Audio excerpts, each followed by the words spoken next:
Hello everyone. Today in this module we are going to talk about species interactions, especially the negative interactions. In our previous module we have already talked about positive interactions. So this module will deal about the negative interactions and how negative interactions help in structuring and functioning of an ecosystem. Ecological communities are basically the assemblage of populations of different species interacting with each other.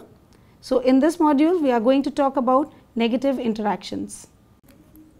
The objectives of this module are introduction to negative interaction, types of negative interaction, amensalism, predation, predator and prey adaptations, defensive coloration, camouflage, mimicry, predation and prey dynamics, herbivory, parasitism and competition. The species interact with each other directly or indirectly. The influence of interactions varies in degree of impact and outcome. Species interaction form the basis for many ecosystem properties and processes such as nutrient cycling and food webs. There are several classes of interactions which broadly are divided into positive and negative interactions. Types of negative interactions. Negative interactions are mainly classified into following 5 types. First is the amensalism. The nature of interaction is that one is harmed and in this the other species is unaffected. Next is predation, where the beneficial is the predator and it is harmful to prey. Herbivory, beneficial to herbivore and harmful to plants. Parasitism, beneficial to parasite, harmful to host. And competition, it is inhibitory to both. This slide shows the type of negative interactions. The sign plus, 0 and minus represent the effect of one species on the other and indicate positive, neutral and negative effect respectively. Amensalism. It is an antagonistic interspecific interaction where one species suffers and the other species remain unaffected. This is commonly the effect when one species produces a chemical compound as part of its normal metabolic reactions that is harmful to the other species. It is also called antibiosis. The affected species is called amensil and the affecting species is called inhibitor. Allelopathy, in which some plants produce chemical compounds that inhibit the growth of nearby would-be competitors, is one type of amensilistic interaction. For example, black walnut tree, which is also known as Juglans nigra, secretes juglone from its roots. It is a chemical that harms or kills some of the surrounding plant species. The other plants are prohibited from growing under or near the trees, while the walnut trees do not get benefit in any way. Interactions between an antibiotic and a pathogenic microbe is also an example of amensilism. In this figure, we can see the black walnut tree showing avoidance of plants in its close territory. Predation. Predation is an antagonistic interspecific interaction in which members of one species, that is the predator, consumes members of other smaller species, that is the prey. In most examples of this relationship, the predator and prey are both animals. The best known example of predation involve carnivorous interactions in which one animal consumes another. Predation is also exhibited by a group of plants. Carnivorous plants such as Venus flytrap, bladderwort and pitcher plant consume insects. Pitcher plant catch their prey in a pool of water containing digestive enzymes, whereas the Venus flytrap captures an insect between the 2 lobes of a leaf and seals the insect inside with the digestive enzymes. The slide shows the predator and prey, the larynx and the hair, and in the bee's figure, a carnivorous plant, that is Venus flytrap, is shown. Predator and prey adaptations. Predation has a direct effect on density of prey population. Both prey as well as predator try to increase their efficiency. Prey tries to avoid predation and predator wants to catch maximum number of prey organism to satisfy its own hunger. During a long-term history of predation, both have developed number of adaptive features involving the evolutionary arms race. The major adaptive mechanisms are defensive coloration, camouflage and mimicry. In defensive coloration, many insects are brightly colored. They advertise their poisonous nature using an ecological strategy known as warning coloration or aposematic coloration. It helps to prevent predation by signaling to potential predators that the brightly colored individual is toxic. Toxins may be manufactured within the body or they may be acquired passively via consumption of toxic plants, as we can see in the slide. Showy coloration is characteristic of animals that use poisons and stings to repel predators, while organisms that lack specific chemical defense are seldom brightly colored. Next is camouflage, one adaptation helping both predators and prey to avoid detection is camouflage. Camouflage consists of not only color but also the shape and pattern. Camouflage, also called cryptive coloration, is a defense or tactic that organisms use to disguise their appearance, usually to blend in with their surroundings. Cryptive coloration is specifically common in small animals such as insects, lizards, snakes and frogs. In addition to visual crypsis, there is also olfactory crypsis. This is the situation when an organism uses scent to camouflage itself. Camouflage is adapted by predators too. In mimicry, a species resembles to the superficial appearance of another species. It can be Batesian mimicry, in which a non-toxic species, the mimic, resembles a toxic species, that is the model, and is avoided by predator in response to the toxic model species.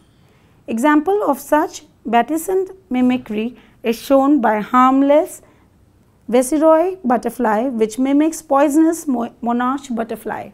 The other type is Mullerian mimicry, in which one toxic species resembles another toxic species and both are avoided by predator in confusion. Evolution of surface features like thorns, species, hard shells, etc. also protect prey from predation. Predators also follow some tactics to catch the prey, like they show camouflage, release poisonous chemicals, form web or a trap, etc. Predation-prey dynamics. Predation is not as simple to understand as it seems. In complex food webs, a predator may also be the prey of another species. Some predators eat only specific types of prey. For example, the Canadian larynx feeds mostly on snowshoe hares during the winter. No other cat is so dependent on a single prey species. In this kind of close relationship, the size of each population tend to increase and decrease in linked patterns and show a coupled oscillation. Initially, high prey density increases predator density to a point where the predation causes population decline in the prey. This decline affects dependent predator population and it falls. This rise and fall is repeated in both populations. We can see in the diagram. Predator-prey dynamics are also influenced by climate dynamics, changes in food availability for the prey species and dynamics in the other areas of the food web. Herbivory. Herbivory involves eating of plant material by a plant herbivore.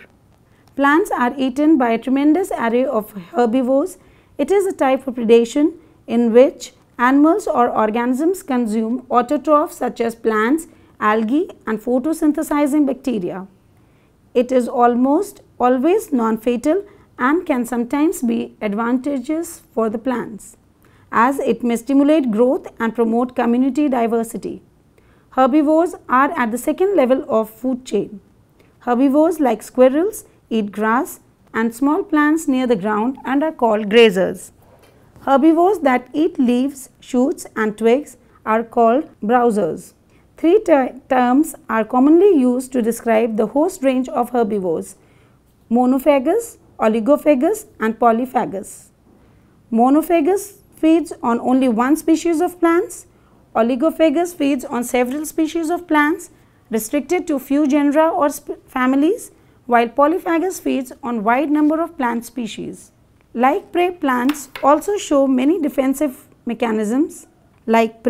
Plants also show many defensive mechanisms which can be physical or chemical. Herbivore-plant relationships also involved into an arms race.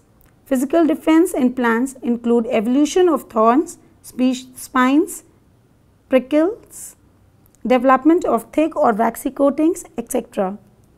Chemical defense is done by producing secondary metabolites which may be either alkaloids, poisonous, or may make the plant unpalatable. Parasitism. It is the relationship between two organisms in which one species, that is the parasite, benefits for growth and reproduces to the harm of the other species. Parasites are divided into two categories, that is the endoparasites and ectoparasites. Endoparasites. Parasites which live within the body of their host are endoparasites. For example, the flukes, tapeworms, fungi, bacteria and protozoan. All the three parasites are feeding on the vascular bundles and highly nutritious fluid that flow in the vascular bundle. Ectoparasites. Parasites that feed on the exterior surface of an organism are ectoparasites. Examples include ticks and lice, plants and protozoa. Many instances of external parasitism are shown in plants. Rafflesia, Cuscuta, Striga, etc. are parasitic plants which depend on their host plants partially or completely. Competition. It is an interaction between species in which the fitness of one is lowered by the presence of another. Limited supply of a common resource such as food, water and territory helps into a struggle and reduces vigor of both the interactors. Competition is closely related with concept of niche. According to the competition exclusive principle, species less situated to compete for resources should either adapt or die out. According to the evolutionary theory, the competition within and between species are resources play a critical role in natural selection. The outcome usually has negative effects on the weaker competitors. Different types of competition. Depending on the hierarchy of competitors, competition can be intra or interspecific. Intraspecific competition. It occurs when members of the same species fight for the same resources in an ecosystem. For example, two trees growing close together will compete for light above ground and water and nutrients in the soil, and it will affect growth of both of them, since members of the same species have the same niche and so compete for exactly the same resources. Intraspecific competition tends to have a stabilizing influence on population size. If the population gets too big, the competition increases, so the population falls again. If the population gets too small, level of competition decreases, so the population increases again. This is also known as the law of thinning and constant biomass. Depending on the mode of resource utilization, competition can be of two types. Interference competition, when one individual directly changes the resources availability to other individuals, the interaction is known as interference competition. This generally happens when a resource is non-divisible and leads to the competitive exclusion, where one competitor wins and excludes all another from using the resource in that ecosystem or area. It is also known as contest competition. It is visibly shown by aggressive animals who do not allow their prey to be shared. The next is exploitation competition. It occurs when individuals interact indirectly as they compete for common resources like territory, prey, food in animals and light, nutrients and space in plants. It is also known as scramble competition. To summarize, we can say that negative interactions include amensalism, predation, parasitism, herbivory and competition. Amensalism is a one-sided interaction, whereas herbivory, predation and parasitism, in these interactions one species is harmed whereas the other is benefited. In competition, both the species are negatively affected.